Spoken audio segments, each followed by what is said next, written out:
in London, we have a dynamic award-winning firm specializing in a range of legal services, including family law, matrimonial law, immigration, dispute resolution, Ghanaian customary and family law. At BWF, our solicitors are pleased to offer high-quality legal representation at competitive rates. What, my dear? Our senior partner, Bernardo Wusu, has over 29 years' experience as a lawyer in the UK. BWF Solicitors provide independent and practical legal assistance for all kinds of family matters, such as childcare, contested and uncontested divorce, and injunctions for domestic violence. Our childcare and family team appreciate the issues facing you in this difficult time, which is why we offer confidential advice delivered in a sensitive manner. Our senior partner is an accredited member of the Law Society Family Law Accreditation Panel, which guarantees expert representation in all family and matrimonial cases. Are you seeking advice on immigration-related matters? At BWF Solicitors, our immigration team are experts in dealing with everything from general immigration to complex immigration work permits, arranging student visas, as well as entry clearance visas, family visas, and appeals. Our senior partner is an accredited member of the Law Society Immigration Accreditation Panel, which guarantees expert representation. Our office is open from 9:30 a.m. to 6 p.m., Monday to Friday, and on Saturdays by appointment only from 10 a.m. to 4 p.m. We are located at 4th floor Anna House, 214 to 218 Tottenham High Road, London, N15 4NP, just a short walk from Seven Sisters Underground. Our senior partner, Bernardo Wusu, is also a qualified barrister and a member of the Ghana Bar Association. He has acted as an expert in court cases involving aspects of Ghanaian law. He has also advised local authorities, the official solicitor's office, and other solicitors on the intricacies of Ghanaian law, and is a regular contributor on the radio and TV on matters concerning Ghanaian law.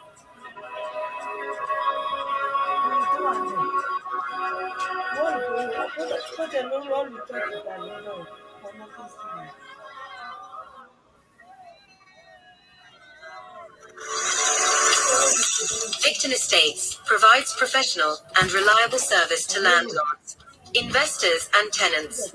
Our mission is to ethically and honestly serve our clients. We won't make promises we cannot keep, rather. We present a clear picture of the reality we can offer. We are here to help you with long and short-term let, property management, cash buyers for quick sales, stop repossession, and mortgage arrears. For all your property needs, look no further. Visit us at www.victonestates.co.uk or call us on 07448619711. Victon Estates, your property is our pride.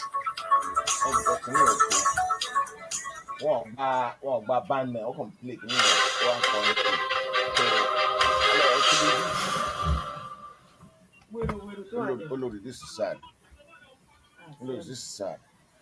Hello, ladies and gentlemen. You're welcome to today's show at Heritage TV. Hanging out with BWF Solicitors. Today is going to be another wonderful discussion. It's different, very, very different.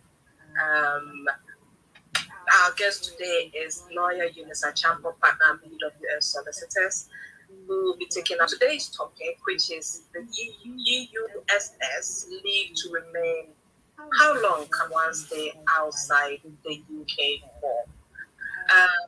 Some of the few questions that was asked on social media when I first advertised today's show was such as periods of 6 months or more spent outside the UK, 12 months period, and many more questions also regarding COVID-19, being absent from the UK for quite a long period of time and the COVID-19 restrictions. All these questions and more will be answered by our guest, lawyer Eunice Achampo, who is a partner at BWF Solicitors. May I also remind you that this program is streamed live. You can contact us through our social media handles with all your questions and comments. If you prefer to call us directly, we can call us on 0744 861971. The number again is 0744 861971. This program was proudly sponsored by BWF Solicitors, Victor Estates Limited, and Eagle Heights International School. Let me quickly welcome our last partner of BWF Solicitors. Hello, Lawyer Eunice. Hi, Vicky. How are you? Thank you. How have you been? How was your week like? Oh, I know you solicitors are always busy, but I still have to ask. of course. My week was good by God's grace, and of course, as you say, we tend to be busy, but at least things are not as busy. But we are taking up the pace, and we are actually obviously trying to work through all the backlogs and things that we have. So yes, by God's grace, we are doing well. Okay, all right. You just take us through any updates before Okay. going with today's topic. Okay, so very briefly in regards to our updates, I know that last week was when the government put out their statement of changes. So this is the Home Secretary and her department. And the statement of changes is in relation to any amendments or any rules that have changed in regards to our immigration rules. And there have been quite a number of changes, a number of introductions, and amendments to our immigration rules as it stands. And these rules will come into force from the 1st of October or the 6th of October this year. And then later on in October, around the 11th, some more will be enforced. But of course, there are 183 pages in this statement of changes. So, of course, I can't lay out everything that has changed within the immigration rules, but I'm going to pick on quite a few which will be relevant to our viewers and listeners. So, of course, we all know about the fact that when the coronavirus hit last year, there were some concessions that the government made in regards to those that stayed out of the UK for a period of time and couldn't return, and how they were affected by not being able to make any leave to remain application or extend their leave to remain applications whilst they were away. And so, of course, you have these policies that they brought sometime last year being implemented into our immigration rules. So no longer is it just some policy that they have announced. It is part of our immigration rules, which is secondary legislation. So when we say secondary legislation, it means that a government department can make their own laws, which obviously have to be abided by. And so when you look at the immigration rules specifically, you look at Appendix FM in regards to coronavirus concessions where people had to stay out of the UK and couldn't return until sometime in July last year. So they've obviously said that if you were not able to return and your leave expired whilst you were out of the UK, then of course you would be able to make an extension, and any period between January 2020 to August of 2020, if your leave had expired and you were applying for an extension, that period of time will not be counted against you. So you wouldn't see that as a break in your leave to remain. So that has been added on to paragraph 39E, which specifically states that if you are unable to put in an application before your leave expires, you have within 14 days to put in your application. So, of course, because of coronavirus, that period of time would not have been enough for those who were out of the country for a longer period of time. And then, of course, there were other concessions in other routes or categories. So you have categories such as the student visa route and the skilled worker route. and even the innovator and the global talent route, who all had some concessions in regards to coronavirus. And so for some, it might have been the fact that they made when they were not able to meet their financial requirement due to the fact that they could not work or couldn't start up their business during the coronavirus period, or the fact that, for instance, because they needed a lot of healthcare workers during the time, even though decisions had not been made on their leave to remain, they could start work. So if they previously had leave to remain and they had not received a decision for their extension, they could continue working because, of course, there was that shortage in our health sector. You even had people who were applying for extensions as students who could start their course even without a decision. So all of those concessions have now been put under our immigration rules. And then, of course, when you look at our EU settlement scheme, as we'll be discussing today, you have, of course, those that are family members of EU nationals. So we all know that usually when you come into the UK and you come with a visitor's visa, you are not able to apply to switch to any other route. And of course, because of coronavirus, they've said that in regards to those who are family members of EU nationals, if they have come into the UK as visitors, they can still apply onto the EU settlement scheme. And so, if for one reason or the other, let's say your child came to visit you and they are applying under the EU settlement scheme, they should be able to make that application. And of course, when it comes to the main topic for today, we'll be looking at how, of course, coronavirus and the restrictions that played a part in it have allowed people who stayed outside of the UK to also make their applications under the EU settlement scheme. And I know that a lot of the time, many of us who have degrees outside of the UK may have heard about NARIC, so UK NARIC.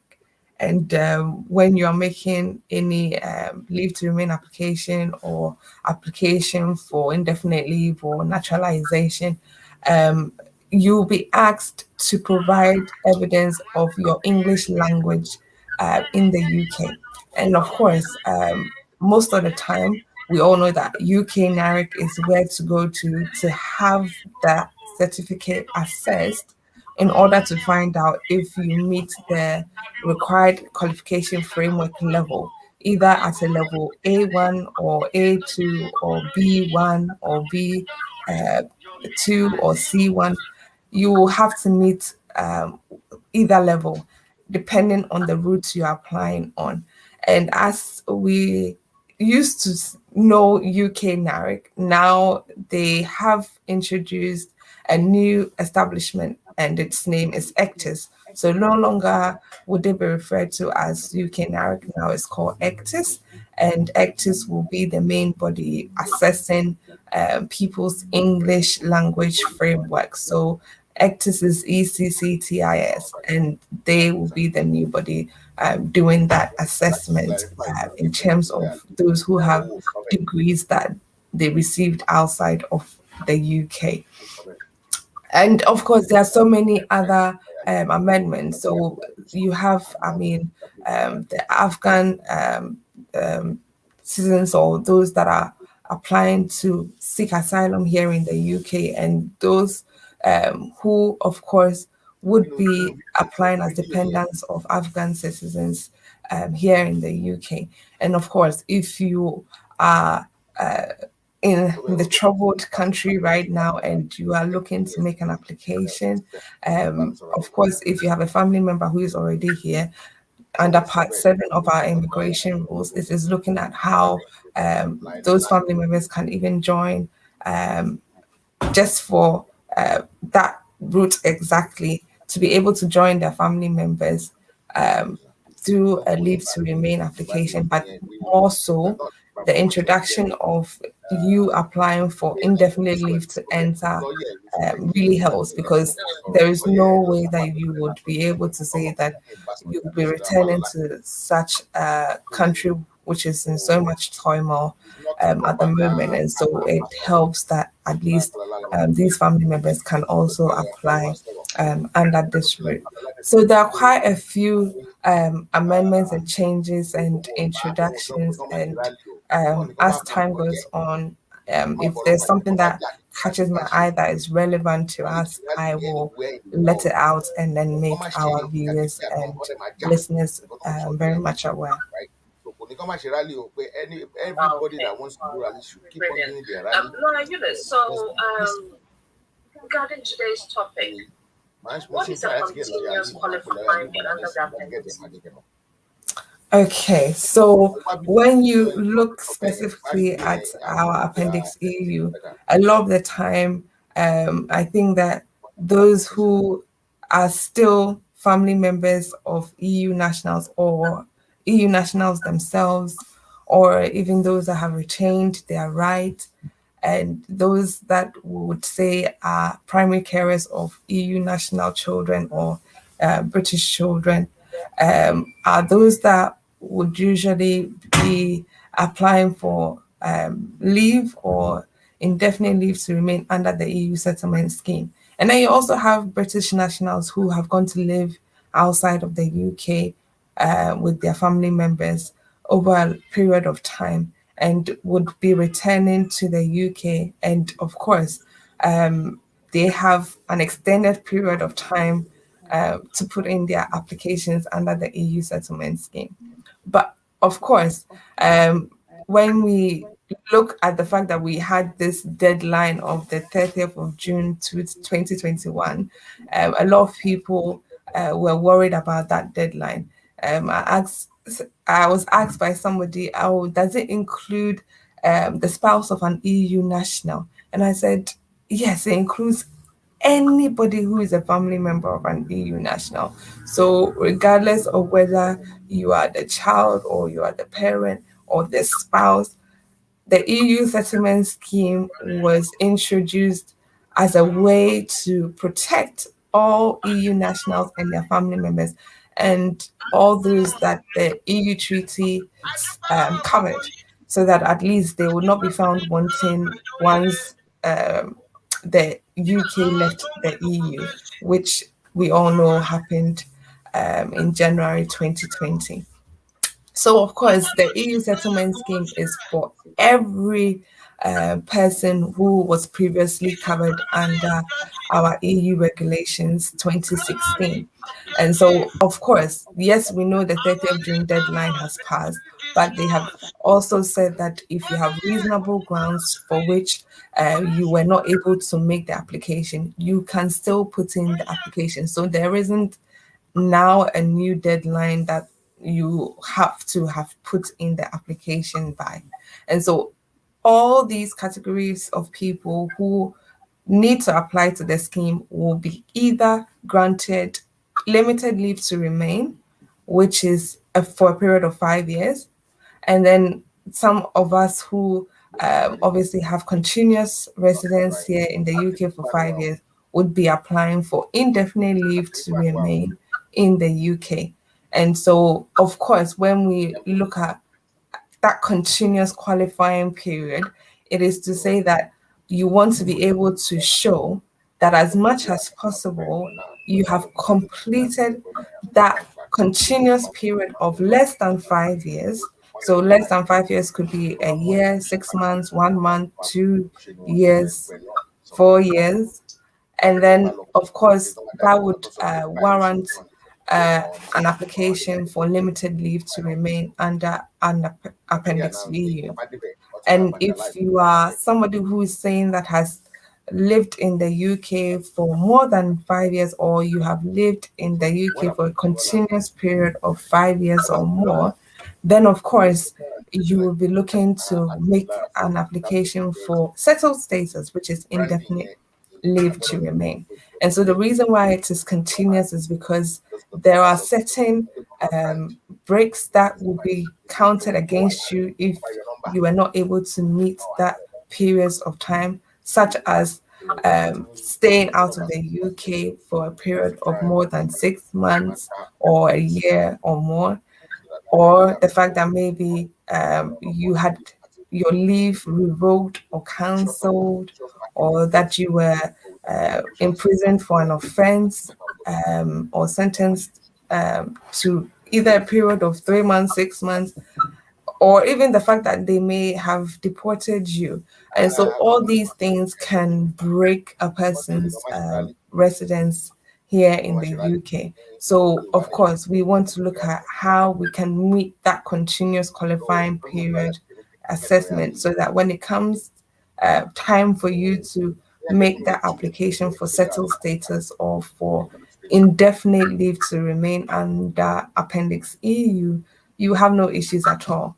Of course, somebody who already has permanent residence card is able to show that they already have 5 years continuous residence, and that is why they were granted that permanent residence card. So if somebody like that was making an application, they would be granted indefinite leave to remain straight away. So of course, when it comes to those applications, we want to advise people when certain absences are okay and when they are not okay, and how best to make sure that you are able to meet that continuous qualifying period. Talking about the period of time and the number of months that you can stay outside the UK, in comparison to those who have settled status, they can leave the UK longer than those who haven't got Yeah. their settled status. If that's the case, how long does one who has settled stay outside the UK? So the good thing about our Appendix EU is the fact that it's quite flexible. So those previously under our regulation 2016. So if you have a permanent residence card and you haven't done any application under the EU settlement scheme, if you were to go outside of the UK and you stayed outside of the UK for a period of 2 years, you would literally be saying to yourself, I don't want to come back to the UK anymore, because that in itself cancels your indefinite leave, or should I say, it cancels your permanent residence here in the UK. But if you have made an EU settlement scheme application and you have been granted settled status, and of course, you will say that you are somebody who has stayed outside of the UK for a period of at least 5 years, at least, of course, you can return within that 5 year period.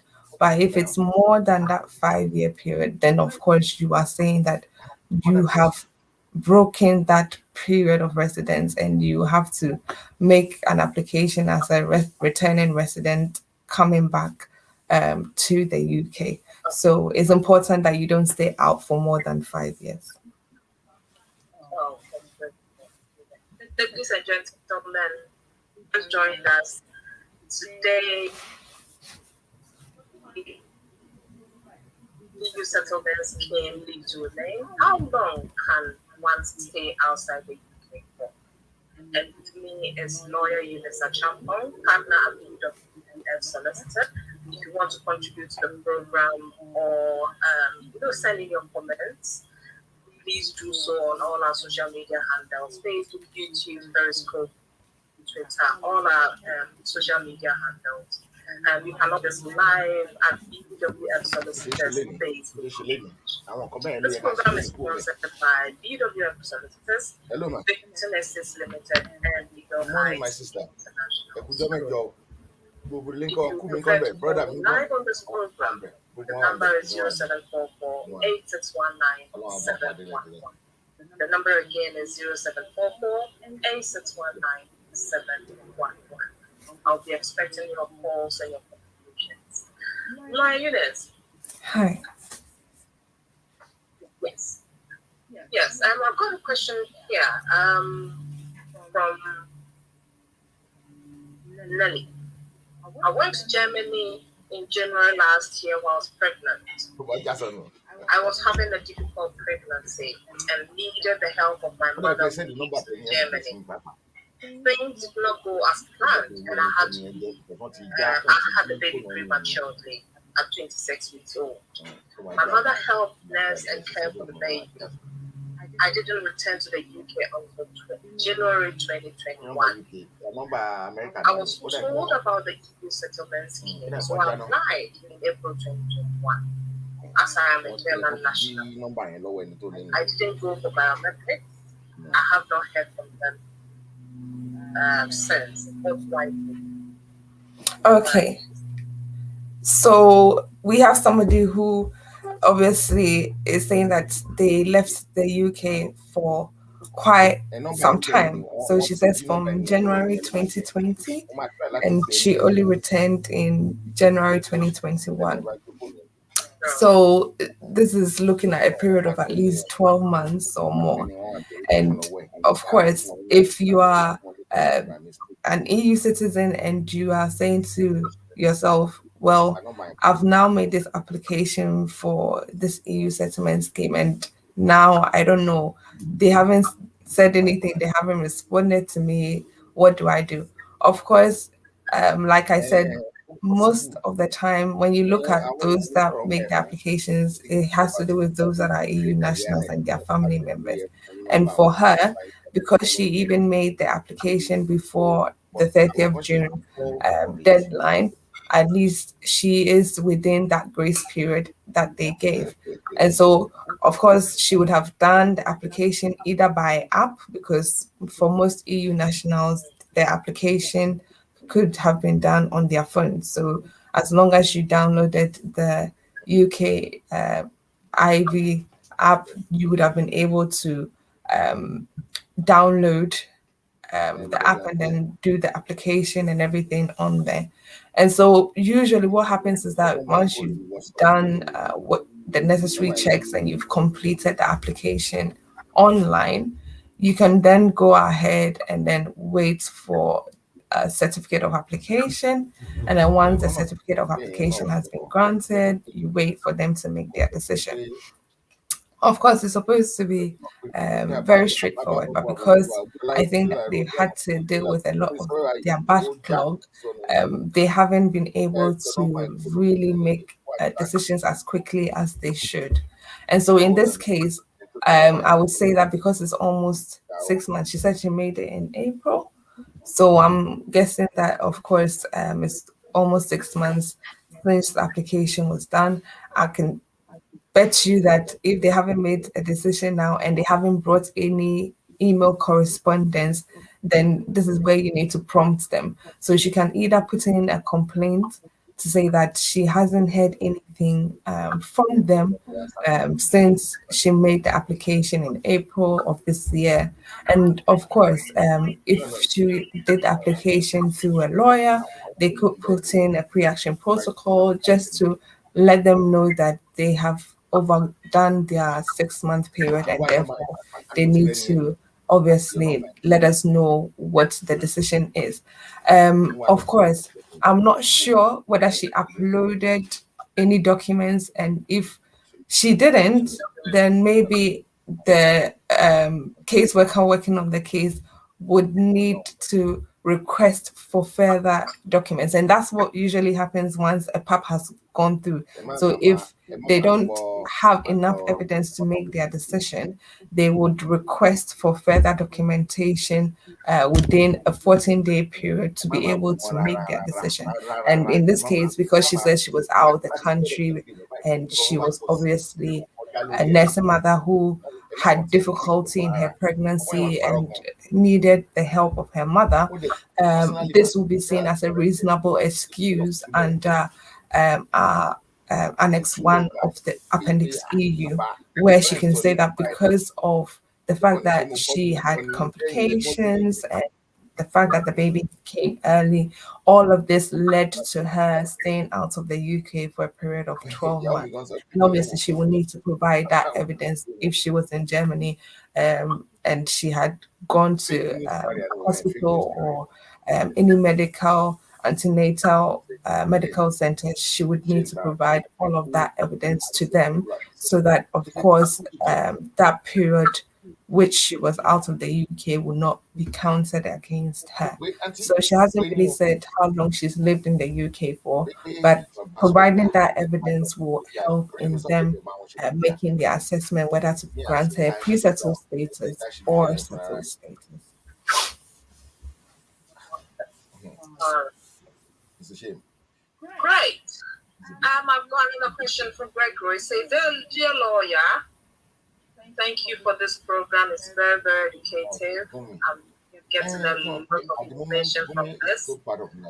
He says I'm an Italian national, and I would like to find out if I can go back to Italy for about 6 months.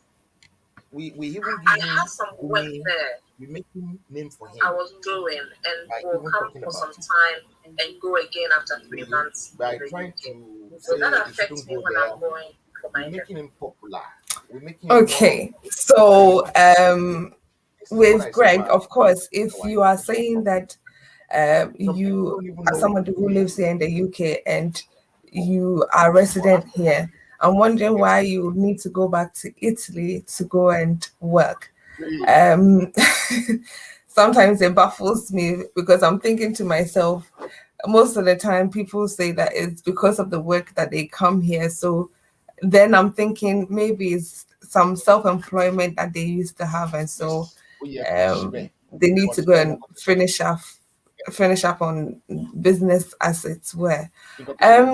Well, when we look at our immigration rules, when you look specifically at Annex 1, which talks about our continuous qualifying period, and the fact that, of course, if you were out of the UK for a period of 6 months or less, that on its own will not really affect your resident status. But if you were to be out for a period exceeding 6 months, then of course they will be looking into whether there has been a break in your continuous qualifying period. And so he's saying that he'll be back within 6 months. That's perfect. But then he mentions that he's going to come back for a period of 3 months and then go again, of course, to Italy. That, of course, may break his period of residence when he goes the second time round, because in a 12-month period, they are looking that you don't exceed the 6 months. And so if you say that you are going for a period of about 6 months, that's fair enough. But where you are going within a 12-month period and your leave or your absence outside of the UK exceeds that 6 months, then it means that, of course, there might be a break. And him saying that he has some work there is not a reasonable excuse. Because unfortunately, if this country is your country of residence, then of course you should be working here in the UK, and everything should be done as you would if you were residing in any other country. And so, unfortunately, going to Italy to work or to go and get some things that you've imported, and all of that is not a reasonable excuse why the absence was made.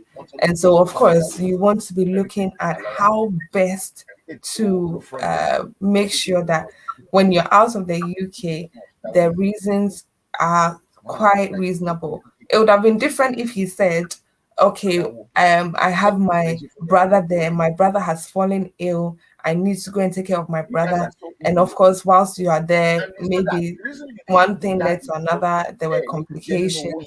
And that's why you have to stay longer than the 6 months. So maybe he came for 6 months and then he had to go again because of the fact that his brother was ill. That would have been different, because if it was a serious illness, you will need to provide evidence, and then they can look into that and then, of course, excuse that absence. So if it's just for work reasons, then unfortunately, he will be putting himself into a pickle. So it's better that he is able to show I didn't read that it. it is not about work, but maybe, for instance, there was some serious illness in regards to a family member he had to go and look after. And of course, you should be able to provide evidence in relation to that. Right.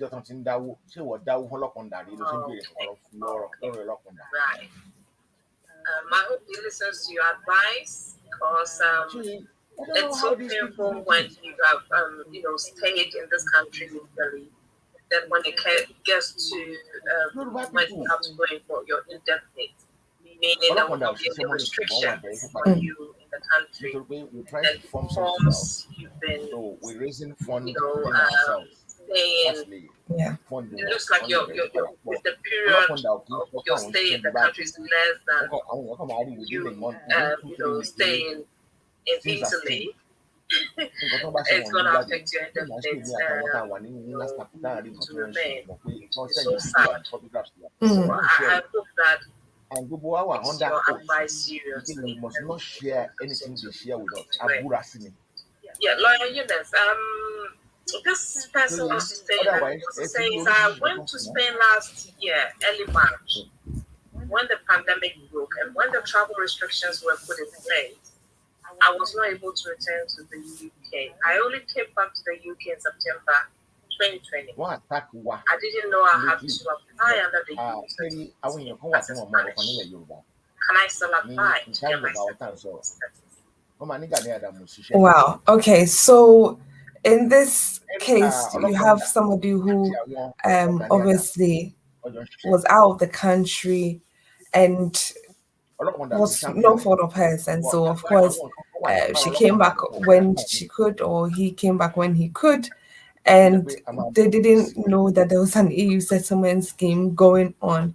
As I mentioned earlier during the program, if you are saying that for one reason or the other, you've had to stay outside of the UK, of course, you will need to also show that it was for a reasonable reason, and that's why you had to stay outside of the UK. And in this case, it's due to the fact that there were COVID restrictions in place. And I think that, of course, nobody is at fault when it comes to the pandemic, because the pandemic has brought about so many other things that we could not control. And when things are out of your control, nobody or no person is at fault, and that's why the government have had to put certain concessions in place just to protect people as it is. And so, in her or his scenario, if this person is saying that they had no idea about this EU settlement scheme and the fact that they've also stayed maybe longer than 6 months outside of the UK, and how this will affect them. Hopefully, they should have evidence of on their passports or their travel itinerary, which shows that, of course, they left the UK at this time due to the travel restrictions in Spain. They could not come back until the set time in September, and a lot of this will be on the government websites, either in Spain or even in the UK, because there were a lot of countries that had restrictions, and they could not allow for other nationals to enter or for their nationals to leave the said country. And so if it's the case that the travel restrictions were held until sometime in September, and that is when they could arrive, then of course they can provide such evidence. And when it comes to putting in the application, they will be sure to put in the application online. They will have to have a reason why they couldn't make the application before the 30th of June, 2021. And so, as we all know, if you were not aware of the fact that there was an EU settlement scheme, and I believe that it's now that most employers are getting themselves aware. I used to think that all employers knew about this if they have EU national workers, but I was wrong. Somebody came to me and they were like, well, my employer didn't tell me anything. And so I was like, oh, okay. And even when they were trying to find out from their employer did not have a clue as to what they were talking about. So, of course, this is something that quite a number of agencies and institutions are still getting their head around, and the information, I think, needs time to really sift through the masses. Because if an employer is not even aware of what EU settlement scheme is, left alone the employee. So, of course, if they have now decided to put in the EU settlement scheme application, they can do so. Make sure that they obviously take the right option, because there are quite a few options in regards to reasons why people did not make the application before the 30th of June deadline. They can put in the one which is most suitable to them, and then of course go ahead and submit the application. And once you're coming to the end of the application, it will always ask for evidence to be uploaded, whether you are applying for pre-settled status, which means that you are applying for leave to remain, and you are providing evidence to show that at least you have lived in the UK for less than a period of a year, but you were in the UK before 31st of December 2020. And it's that harsh, because anytime anybody makes an application after this 30th of June deadline, even after the 1st of January 2021, they would always come back with an email asking, please provide evidence that you lived in the UK before 31st December 2020. So as long as you have evidence from previous years, so 2018, 2015, 2016, any period before 31st December 2020, then you know that you are settled. But if the evidence is not forthcoming that you were living here before the 31st of December 2020, then it makes it difficult, because we all know that from the 1st of January 2021, any EU national that entered the UK could not come under the EU treaty rights for free movement. So no EU national who came to the UK after the 1st of January would be able to reside here if they were not residing here already. And so it's important that she knows that if she has some reasonable excuse and she can provide evidence that she was here before 31st December 2020, she should upload that as well as the tickets, itineraries, and things that show when she left and when she obviously came back.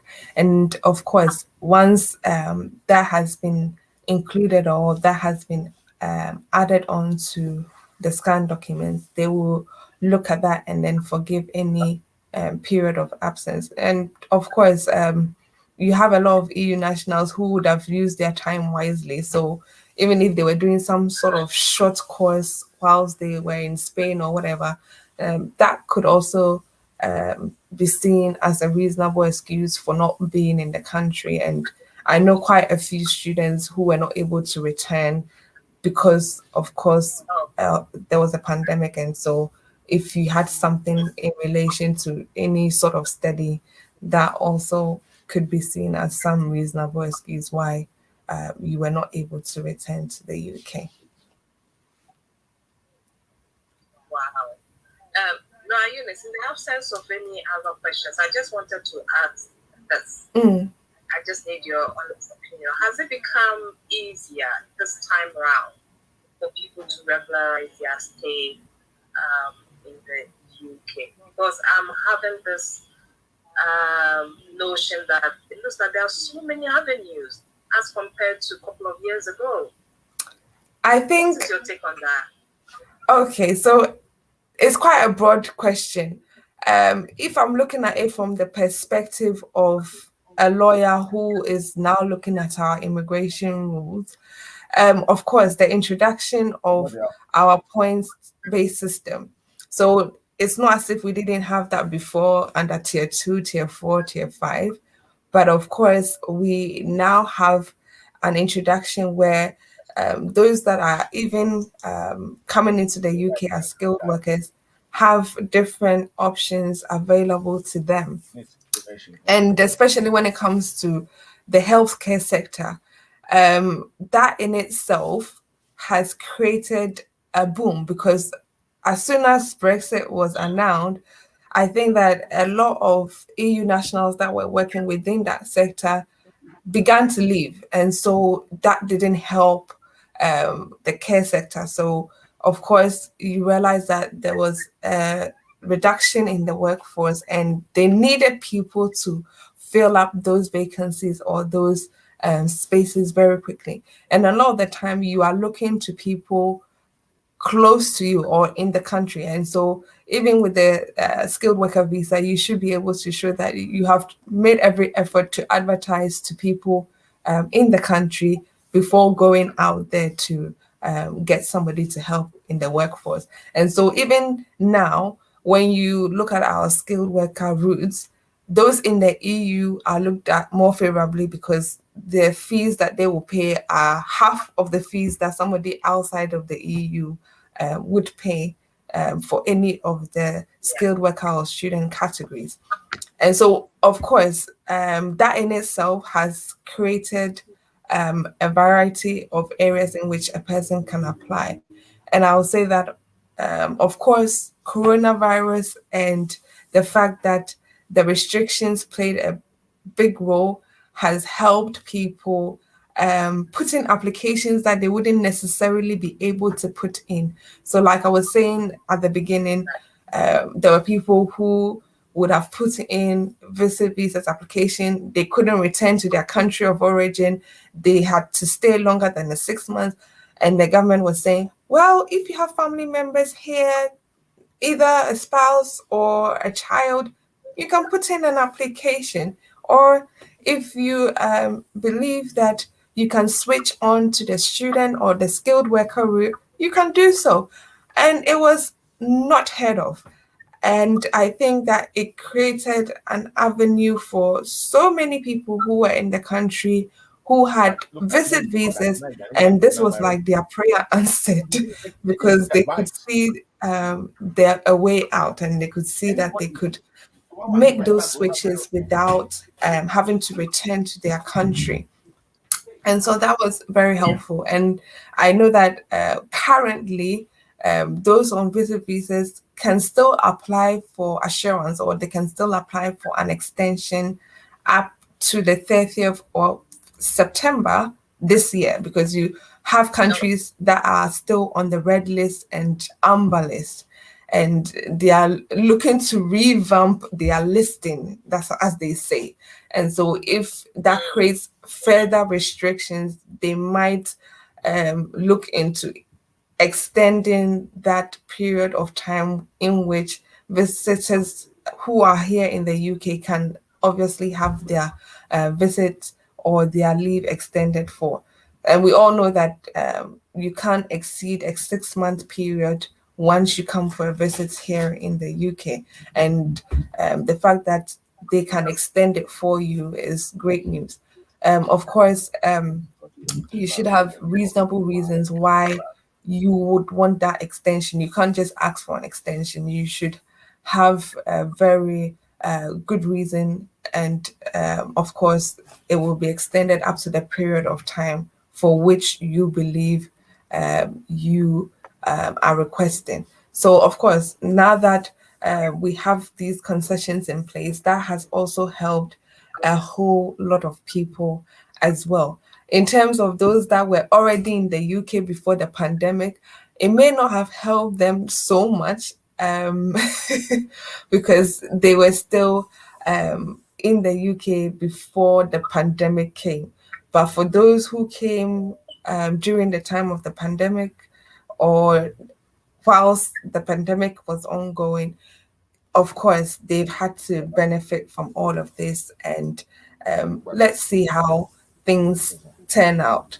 I think that, of course, that would help a lot of our people who are looking to see how they can also come into the UK.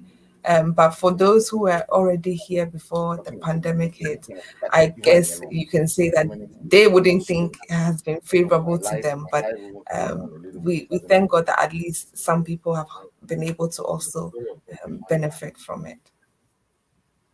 Yeah, to find the landmark. All right. So, Lawyer Eunice, I think we've exhausted all our questions. The fact that we didn't get a lot of questions on this topic, I was anticipating to get so many questions, but for some reason, I think our viewers are satisfied with the discussion today.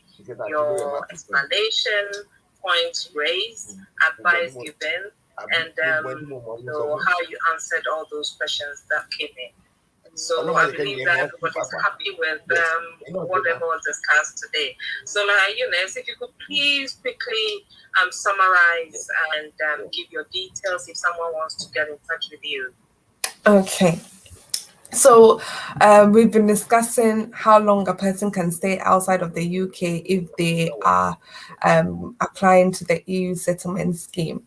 And of course, we've looked at the fact that if you are making an application for settled status or pre-settled status, which is limited leave to remain, and settled status, which is indefinite leave to remain, you should be able to show that you have lived in the UK for a continuous period of less than 5 years, or for a continuous period of 5 years or more.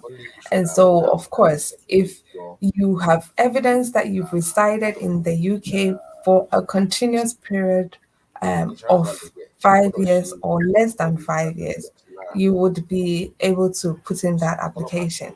But then, of course, for those who may not be able to show that continuous period because they have been absent from the UK, they should be able to provide evidence for the reasons why they were absent. And if, of course, they were absent for a period of 6 months or less, that absence will not be counted against them. But where the absence has been for a period of more than 6 months, then it means that, of course, they should be able to give reasonable reasons why that absence exceeded that period.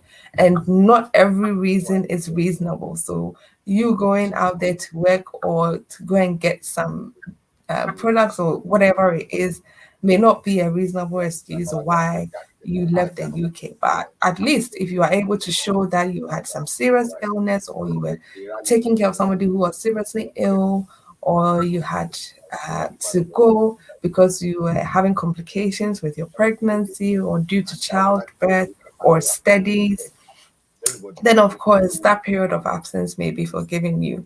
But where you are saying that maybe you had to go to get some documents, or where, for instance, you are saying that, of course. I'd like to say that. Oh, wonderful. All right. So where, of course, you are saying that there has been a break because maybe your leave got cancelled, or maybe you were sentenced because you committed a criminal offense, and maybe for one reason or the other you had a deportation order against you. Those can cause a break in your continuous residence. And so things like that, of course, will bring about a break, and that would mean that you would need to start the 5 years all over again. But of course, if you are able to provide reasonable reasons, which I have explained beforehand, then of course that will not be used against you. So yes, as we always say, we do not just deal with immigration law. We, of course, deal with other areas of law, including nationality, including things like child arrangement orders, non-molestation orders, occupation orders, divorce, and other social issues as well. And so if you do need legal assistance, do not hesitate to contact us at BWF Solicitors. Our offices are situated in London, so the fourth floor of Anna House, 214 to 218 Tottenham High Road. And the area is London, as I said, and the postcode is N15 4NP. So N15 4NP. Our offices are open from Monday to Friday, and the main office number is 0208 493 7340. So it's 0208 493 7340. And of course, my number or my out of office number is 075 35 81 3910. So 075 35 81 3910. Great. Laura Eunice, thank you so much for today. I just don't know what to say, but we really appreciate your time coming on every Saturday with us to educate us. We very much appreciate it. Not taking it for granted. I thank all our viewers who stayed with us throughout the program. Without you, it's not going to be as successful as it's been.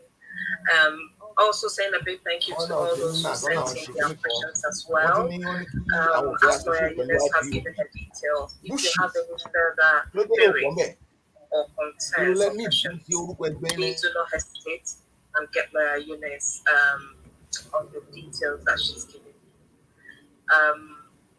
Want to take this opportunity to say a big thank you to our sponsors, BWF Solicitors and Victor Estates Limited, not forgetting Eagle Heights International School.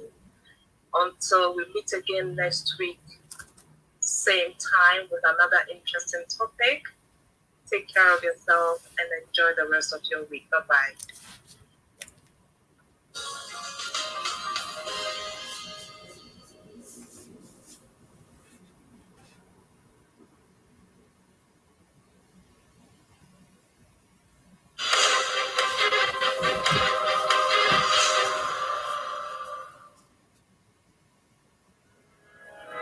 Based in London, we are a dynamic award-winning firm specializing in a range of legal services, including family law, matrimonial law, immigration, dispute resolution, Ghanaian customary and family law.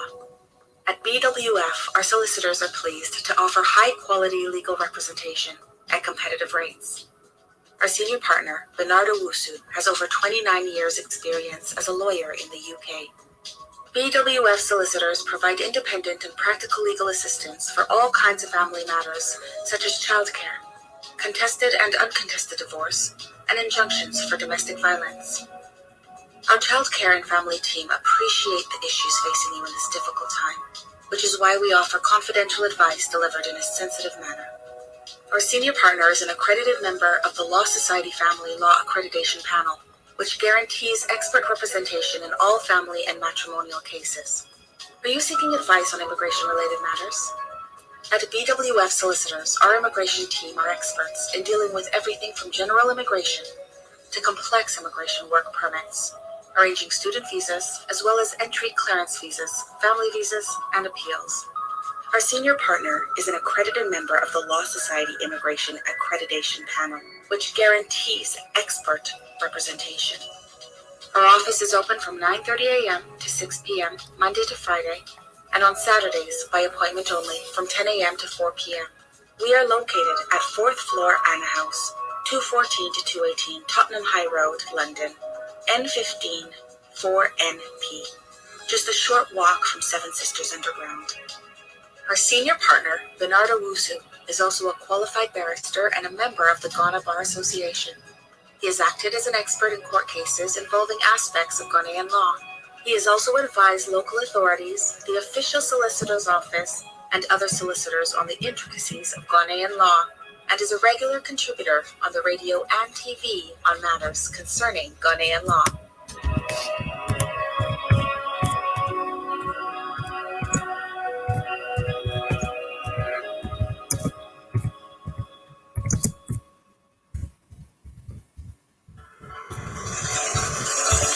Victon Estates provides professional and reliable service to landlords, investors, and tenants. Our mission is to ethically and honestly serve our clients. We won't make promises we cannot keep, rather. We present a clear picture of the reality we can offer. We are here to help you with long and short-term let, property management, cash buys for quick sales, stop repossession, and mortgage arrears. For all your property needs, look no further. www.victonestates.co.uk or call us on 07448619711. Victon Estates, your property is our pride.